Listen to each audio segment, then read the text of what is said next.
शादी के बाद क्या बेटियां पराई हो जाती हैं?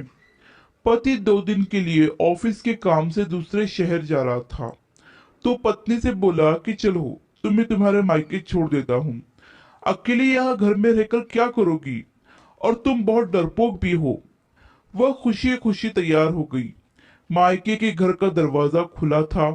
माँ और बाबा बाहर बालकनी में बैठे खाना खा रहे थे, अचार और चटनी के साथ। हालचाल पूछने के बाद उसने अपने बाबा से कहा, आप तो कभी अचार और चटनी के साथ रोटी नहीं खाते, तो आज क्यों? बाबा ने कहा, बेटा जी, कभी कभी खा लेनी चाहिए, इसका भी अपना अलग ही मजा है। उसने अपने पिता की आंखों में लाचारी देख ली थी। उतने में भाभी बाहर आई और चेहरे पर छोटी मुस्कान सजाए पूछने लगी, रहने आई हो? उसने खुश होते हुए कहा, भाभी, मेरे पति 2 दिन के लिए दूसरे शहर गए हैं, तो मुझे यहाँ छोड़ गए।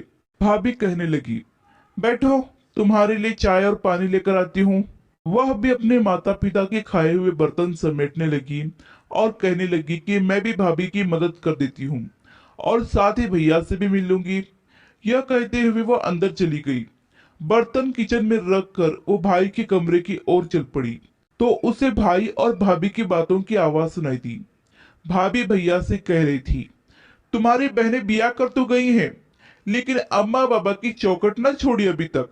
जिसका भी दिल करता है मुंह उठाकर बच्चों समेत चली आती है। तो भैया गुस्से से कहने लगे, तेरा क्या खाती है? यहाँ नहीं आएगी तो कहाँ जाएगी?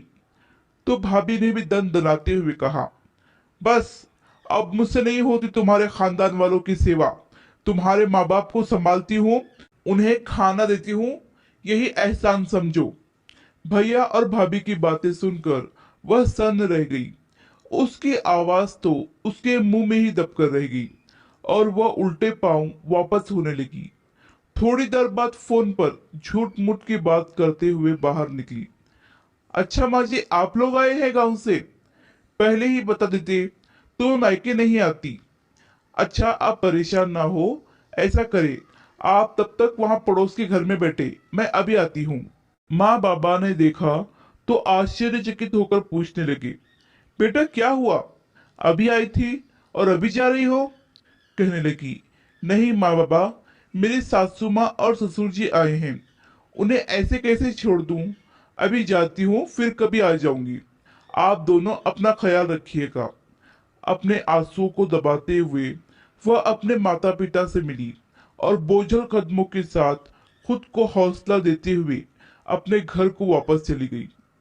उसे रात को खाने में नमक ज्यादा लग रहा था, जबकि वह नमक उसके गले से उतरते हुए आंसुओं का था। यह सच है कि मायके माँ बाप से होते हैं, लेकिन कभी कभी उनके होते हुए भी वो बेबस होते हैं। आशा करती हूँ कि कहानी आपको पसंद आई होगी। कहानी पसंद आई तो लाइक, सब्सक्राइब और शेयर करें। और इस कहानी पर आपकी क्या राय है हमें कमेंट करके जरूर